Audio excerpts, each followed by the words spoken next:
Hey everyone, so today I wanted to try out some new makeup products and I thought I would sit down and film a video. I have some actual new launches like the new Tower 28 mascara, a Bare Minerals highlighter blush like hybrid that I'm so excited about. I featured that in an Ulta haul recently, a new Essence mascara, some lip products from Hard Candy, and then some products that are not like brand new launches but newer to me. And I'm also going to be using the new Natasha Denona I Need a Nude palette. I did do a video testing this out on camera. I did more of a smoky eye and I compared it to a few other palettes in my collection, did swatches, all of that. So if you want to see more of an in-depth video on just this palette, I'll link that below. But when I filmed that video, I told you I wanted to do a second look. So I might do something with like the pink tones in here. There are like one or two shades I still haven't used. This is going to be the third time I'm trying it out. So I'm just excited to play with it again. I've had a really good experience so far. I do have sunscreen on and foundation. I actually applied my foundation a while ago at this point, and I didn't set it because I started doing my base and I figured I'd go in like concealer and everything else next and powder. But because I'm using this palette, I actually want to do my eyes first. That way it's just a little bit easier to clean up if there is any fallout, because the first time I used this, there was a lot of fallout. I was using the shade Mia. And then the second time I used it, I didn't have quite as much fallout. I think I used the shade Sheen all over the lid. There was like a little bit of glitter, but it wasn't anything like the shade Mia, which is so pretty. I feel like it's worth it even if there is fallout, but it's just best to maybe do your eyes first and then your face. I'm just taking a Sigma brush. This is the E61. I'll list all of the brushes that I'm using in the description box, as well as all of the products I feature. But I'm just going in with the shade Fair, kind of as like a light, soft transition shade. So I did apply eyeshadow primer and then just a little bit of shadow to set it into place. So actually my base, my eyeshadow base, it's not tacky, but it's not quite as matte as it was the first time I did a look using this. Some of you said, other people reviewing it said there was no fallout. I mean, that could definitely be the case. Maybe they didn't have an issue with it. Sometimes, like I said in that initial video, I will use a little bit of like a sticky or creamy or tacky base with Natasha Denona shadows, just depending on the look I'm going for. So that's kind of what I did today. I went in with the Essence Eyeshadow Primer, which is very creamy, and then I very, very lightly set it. So I wouldn't say my base is fully matte. It's just very lightly set, which might be more ideal for the shimmers in this palette. So we'll see today. Some of the shades in here do pull a little bit more warm toned on my skin, including the shade I just applied. I feel like that can kind of lean either way, but initially it does look a little bit warmer. This shade's pretty warm toned on me. I'm actually going to skip that one today. I did test it out the other day. It blends beautifully, like no issues with the quality whatsoever. It's just a little bit too warm for what I'm going for today. So I think I'm going to go in with this shade as a transition and then a little bit of this shade in the crease. So this is the shade Mesh, and I'm just going to blend this into the crease, just kind of like a light, soft layer to define things. At this point, I'm assuming some more of you have gotten your palette and have had the chance to use it. I ordered mine the first day it launched at Sephora. I didn't pay for rush shipping or anything like that, but it came pretty quickly. So I was kind of surprised by that. It actually got delivered to a completely random house. I don't know what's been going on with FedEx, but when I do get a package, apparently they've been delivering it to like the street over, which does not have a similar name to our street, but I think our house numbers are actually the same. So the lady was so nice, the lady who lives there and was getting the packages. She actually came to our house one day and dropped them off. And I always see her, we actually met her because she's always walking around the neighborhood with her pug, and we have pugs too. Okay, let me do the other eye and I'll be right back to add that pink. I'm going to take that shade Vague in the outer corner and then up into the crease. Today's look is going to be a little bit softer than my initial look. My blending is all over the place right now. To be honest with you, when I'm not filming a video and I'm just applying my makeup, it usually looks pretty sloppy, and then I'll just go in and kind of clean up the edges. But I feel like that's the easiest way for me to get like a very smooth, even blend. If I try to keep things like really low, it never ends up looking how I want it to. So sometimes when I'm like editing and I'm watching myself apply makeup, I'm like, that looks really bad. So I'm sure people just kind of click out of the video after like 2 minutes. But I promise in the end it will come together. This is my kind of shade for sure. I love a good pink.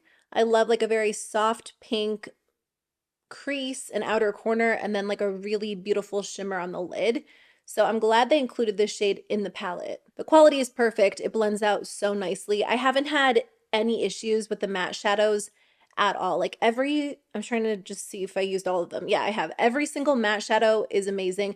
The only thing is there's only one like deeper matte. It's a really pretty cooler brown, but I feel like this maybe would have benefited from at least like another deeper matte shade. I know it looks a little crazy. I promise it will come together in the end. I'm not done blending, and I will tone it down just a little bit and clean up kind of where I blended a little too much. But I'm trying to decide what shade to use on the lid. The shade Sheen I think would go really well with this look. This is kind of similar to what I did the other day, like the second time I used it. I also kind of want to use the shade Mia, but I kind of want to go in with this one or this one. Like I can't decide. Let's do Muse. I actually haven't used this one yet. I'm just not sure that that goes super well with these colors. I'll try it out. We'll see how it goes. This is a little bit of a thicker shadow. I swatched it because I swatched all the oh, whoa. I swatched all of the shades I was going to say, but I can't remember how this one looked. I almost thought this was going to be subtle because when I just looked at my finger after touching the shadow, it it looked subtle, but now I remember when I swatched it, this was one of the most intense shadows in the palette. It has a little bit of kind of like a tug to it. Like when you apply it to the eye, it's not gliding on the eye as easily as some of her other shadows. It's a little bit of a thicker shadow, but it looks so pretty. I'm just going to lightly blend out the edge on that. And then, you know what? I think I still might go in with one of those like wet looking shadows just on top to add a little touch of bright. I really want to go in with Mia just to add like that bright effect. I think Mia is my favorite shade in the palette. It's so pretty. Like when you apply it directly on other shadows, it doesn't necessarily look quite as pink, but when I wore it the other day as like an inner corner highlight, I definitely saw more of that pink base to it. So I actually think those shades came together really well. I wasn't sure if they were going to flow, but I like the way they look. So the shade Mia is probably my favorite in the palette. I didn't have as much fallout today. Like there was a little bit on my face, but I think using a little bit of like a creamy or tacky base is going to help.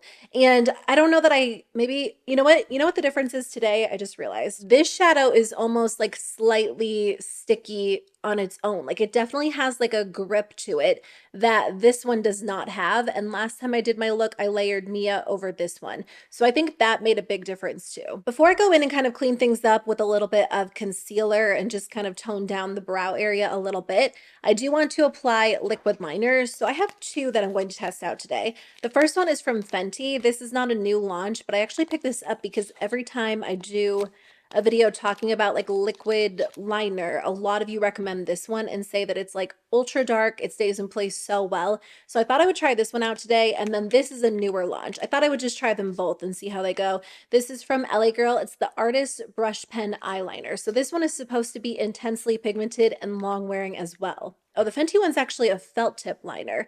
I can't talk and do this at the same time, so let me apply this and then I'll share my thoughts. My camera cut out while I was filming that. That is quite possibly the worst eyeliner application that I've done in as long as I can remember. I don't actually wear winged eyeliner as much these days, and to be honest, it's never something I've completely mastered, so I feel like because I don't wear it as much, like it's just getting worse and worse. So bad application, but I'm not going to blame it on the actual eyeliner. I think this comes, well, maybe partly because this seems to come out so fast. So you have to be very careful with it. It also bleeds a little bit because as I was applying it like right in the inner corner, it just immediately started spreading out, which is why it's kind of a weird thickness because I was trying to make up for the fact that it was bleeding a little bit. Let's use this one on the other side and see how that goes. Okay, that one actually went on a lot faster. Usually when I'm actually filming myself apply makeup, it always turns out worse than when I'm just like standing in front of my mirror doing it. The angles are always a little bit off. I'm trying not to cover like the lens with my mirror.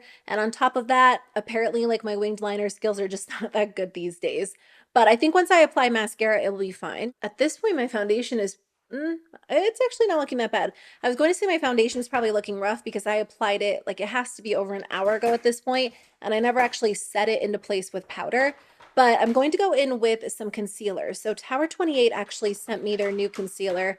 For some reason, I thought the bottle or the tube of it was going to be a lot smaller.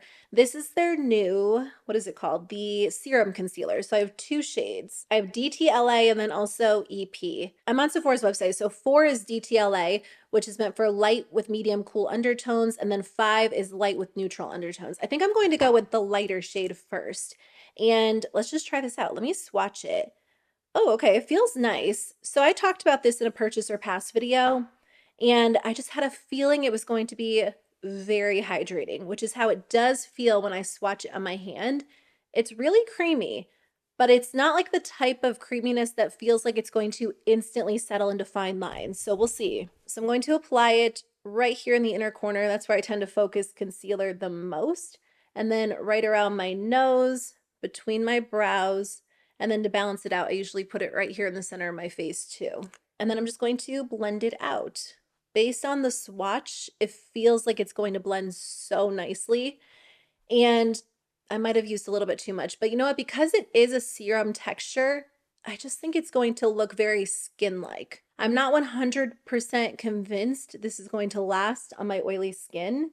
I mean, I feel like I talk about my skin type in every video. It's probably very redundant, but it's just all over the place. Like, it is combo, but since it's still warm out, it's been more oily. Anyway, this looks really good. Like, it looks very skin-like. It melted into my skin so nicely. Like, there's definitely a glow to it. It still has coverage. I would say it's more of like a medium coverage concealer. I don't have a ton of discoloration under my eyes, but I do have some redness. I'll just add like a tiny bit right here and just see how it builds. Because it is very thin, I don't think it's going to end up looking cakey. No, it looks good on the skin. That looks really nice. Very healthy, very smooth. I think this is a good shade match for me too. Okay, so I'm going to set it into place with powder.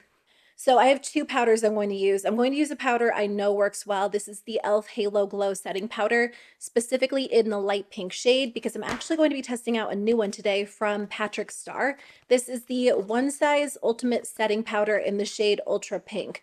So they actually sent me a few products in the mail as PR. And it's funny because I pulled this out of the package today to test out, and right when I sat down to film this video, I got the notification that the Patrick Starrr powder I wanted was back in stock. So I tried pink powder for the first time, I think last month is when I grabbed this e.l.f. one. And honestly, I like the way it looks. It brightens up the under eyes nicely. So this packaging is nice. It has a lid that kind of snaps closed. And then when you open it up, you can actually dump out some of the powder. So I'm just going to put some in the cap. This powder looks pretty dark, so I'm not sure how it's going to look on my skin tone. I'm kind of nervous to try this one, but a ton of you always recommend the Patrick Starrr powder. I also ordered the Nakia Joy powder, which I'm excited to try too. I'll use that in an upcoming video. So let's set this concealer into place.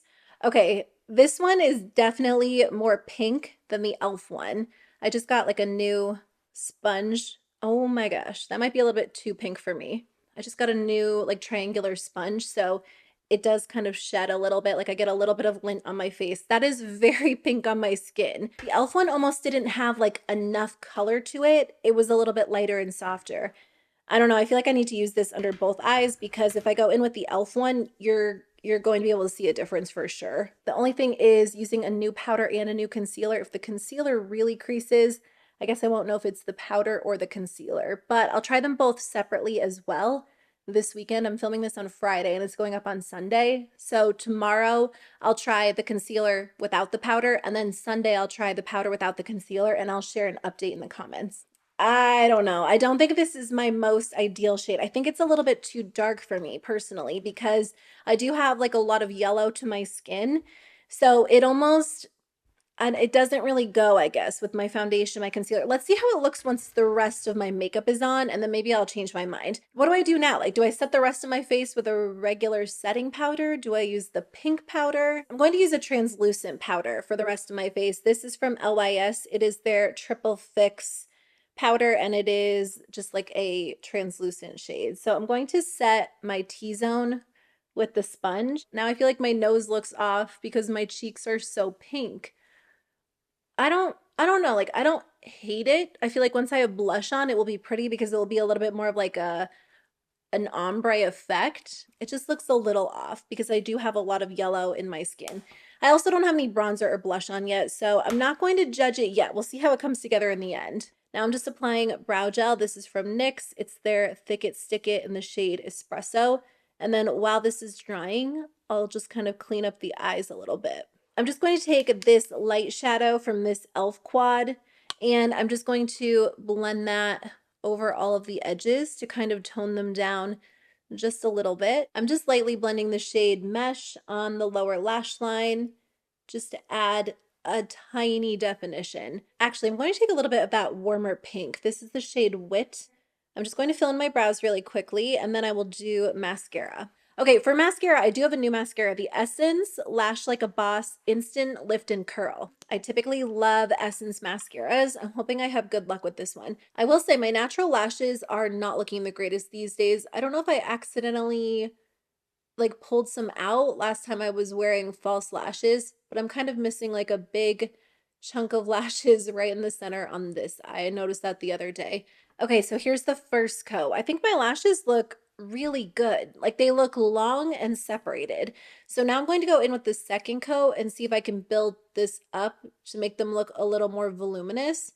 But so far, so good. Okay, here's how the mascara looks after like 2 coats. I do think this maybe has a tendency to get a little clumpy if I was going to go in and layer it up more. You can kind of see it on this lash or this side, but I think it looks pretty. Like it's definitely a lengthening mascara more so than volumizing, which I can't remember the exact claims. It actually says lift and curl. I do think it did a good job of lifting the lashes and kind of opening them up and just kind of stretching them and making them look pretty long. So if volume is what you normally go for, I usually like a mix. Let me try a little bit on the bottom of between volume and, oh, wait, I want to apply a little bit of nude eyeliner first. This is from Catrice. It's their 20-hour ultra precise gel pencil in the shade. I don't know. I can't find the exact shade. It's just like their light nude. I'll link it in the description box below. But I just want to apply a little bit of this on the waterline just to kind of brighten things up. And then I'll try to add a little mascara too. I forgot I was going to skip mascara on the lower lash line, but that's okay. So for bronzer, I just have this one from Flower Beauty. It's the Heatwave Luminous Bronzer in Sunrise. It's such a pretty bronzer. I'm glad I have it back in my life. I repurchased it. I actually hit pan on mine. I almost used it up fully. It had gotten to the point where the actual I just applied too much because I cannot multitask. Like that is literally a main requirement of my job to be able to apply makeup and talk at the same time. Still can't do it.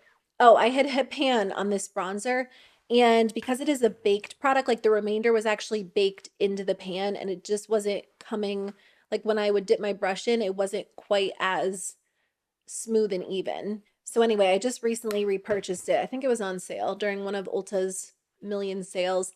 And I'm glad I have it again. I think it's like I love the undertone all year long, but especially during the fall and the winter. Like I really don't typically love to wear like a very orangey bronzer during the fall and the winter. And this one has more of like a red tone to it. It's so nice. So for blush, I kind of have like a blush highlighter hybrid. This is from Bare Minerals. It's the Gen Nude Highlighting Blush.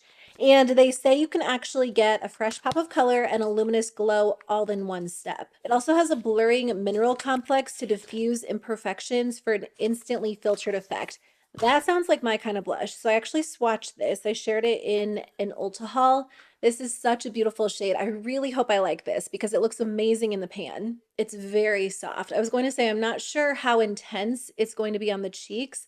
Like if it's meant to be more of a highlighter. When I swatched it, I was like, that might be a little bit too glowy as a blush. But I did get a shade that would really end up being like an actual blush on me. They had lighter ones that I think might be more ideal as a highlighter for my skin tone. Now I feel like I'm being too light-handed. This one is Mauve Glow, which I don't know if this is the darkest one. It's definitely darker than another shade I was considering. I was kind of considering like a lighter pink. Okay, I'm really going to layer this on. I think I'm being a little too light-handed. That is pretty. So I do think you could probably use this either way, whether you want to use it as a blush or a highlight. I don't know that it really does smooth the skin because this is where I have a lot of texture. And actually my skin's kind of breaking out on this side. This side's okay right now. It looks nice. So when I swatched, I'll just swatch it for you. I keep saying when I swatched it. When I swatched it, I was like, ooh, that might be a little bit too intense for me as an actual blush. Here's like a blended out swatch. It's pretty. It definitely has a glow to it, like a nice satin finish. It's more intense than the, what are those called? The bronzers, which I personally love. Those definitely have a glow to them too, but they aren't quite as luminous. But I think on the skin, like this looks nice because I don't have a highlighter on. I just have the blush on. So I feel like it gives your skin like that pretty glow without actually having like a stripe of highlight. Okay, a few things. I did add a little bit of the Milani Gilded Eyeshadow Stick in the shade Blossom, which is a really pretty color to the waterline. I felt like the nude, the matte nude just wasn't enough, and this one has like a really pretty sheen to it. I love this color. If you wear a lot of pink looks, definitely try this. For the inner corner, I just mixed my Rare Beauty highlighters. So I used the shade Mesmerize, which is like that bronzy rose, and then just a tiny bit of the shade Enlighten right on top. Mine broke, but I still keep this on hand for an inner corner highlight. I added a little bit of concealer and bronzer to my nose. My nose and my forehead were just a little bit too yellow toned compared to the rest of my face. I don't know how it's translating on camera, but in person, I like the way the pink powder looks under the eyes. I feel like it flows really well into the cheek products, but it left the rest of my face looking even more yellow. So next time I might take like a light dusting of that powder on the rest of my face just so everything looks a little more even. Okay, and then I did line my lips with the ColourPop Lippy Pencil in the shade Oh Snap. I wasn't planning on doing like 100 things off camera. I just kept adding like a little extra touch just because I was looking in different lighting. So for the lips, I'm going to try the new Hard Candy Insta Pout Lip Melts. I have two shades, so let me swatch them. I have Meet Cute. I love that name. I think it's so cute. And then the one. I've heard some people say these are a really good alternative to like the Tarte Maracuja Juicy Lips. I've heard other people say they're kind of similar to the Makeup by Mario lip products. They're very, very creamy. They don't have a ton of pigment. So which one is this? So the pink one is Meet Cute, and then the nude one is the one. Let's try a little bit of Meet Cute. It's very glossy. I think Tarte's formula is a little bit thicker, and this feels a little thinner, more balm-like. More of like a glossy balm. That's a really pretty lip product. I wish it was maybe just like slightly cooler. Maybe not actually. I feel like this will be really nice for the fall season, but I love this. It has like the perfect balmy, glossy texture to it. They have a little bit of like an oily feel to them, and these two shades are pretty sheer, but I think it just looks really smooth on the lips. I feel like a slight tingle, nothing too intense. The box says creamy, nourishing color melts into the lips to instantly awaken your look with a juicy, plump pout. Yeah, it's really, really pretty. You know, the more that I'm wearing it, I mean, I know it's only been on for like a minute or two, the more that I am seeing the resemblance to the Makeup by Mario product. But I don't know, this looks a little better on my lips than Makeup by Mario. Makeup by Mario is like so glossy, and this one is too, but I almost feel like it's easy to over apply Makeup by Mario. It has a little bit of like a vanilla scent to it, which is such a nice alternative to their lip oils. I wanted to love those, but like that grapefruit scent was just too intense for me. These smell much better. I think that's everything I wanted to share in today's video. Still love the Natasha Denona palette. I think it performs really well. Definitely experienced less fallout today, but still just a little bit. So something to be aware of. You might not have a lot of issues. I would recommend like a creamier base or even more of a tacky base. I think that's going to make a difference with those shimmer shadows. The Tower 28 concealer looks really pretty on the skin. I'm really curious to wear it on like a no makeup day, or like on a day where I'm just wearing like a little bit of sunscreen and concealer, because I think that's when it's really going to shine rather than like setting it with a super mattifying powder. But I'll keep you posted on that. The Patrick Star powder is pretty. Like it definitely left my skin looking smooth. I'm not completely sure how I feel about the pink shade yet. I need to like rewatch this video and wear it a few more times. In person, it looks pretty. Like when I went into my bathroom to look at that lighting, it looked nice. On camera, it's coming off like a little more intense, but we'll see. I want to wear that a few more times. The blush is pretty. Like it definitely gives your skin a really nice glow without being too over the top. Like a highlighter blush sounds like it's going to be super metallic, and it does have like that glow to it, but I don't think it's too intense. So I probably wouldn't use it as like an actual highlighter, just based on my personal preferences. I like the fact that this does have color to it because it does make like a very pretty luminous blush. Really loving this lip product initially. I like the Essence mascara. I mean, this was a good round of products to test out. I'll let you know about the eyeliner. I like the way the LA Girl one applied better, but we'll see how they both wear throughout the day. So anyway, I think that's it from me. Thank you so much for watching. Thanks for hanging out with me. I really appreciate it. I hope you have an amazing week, and I'll be back very soon with a new video. Bye.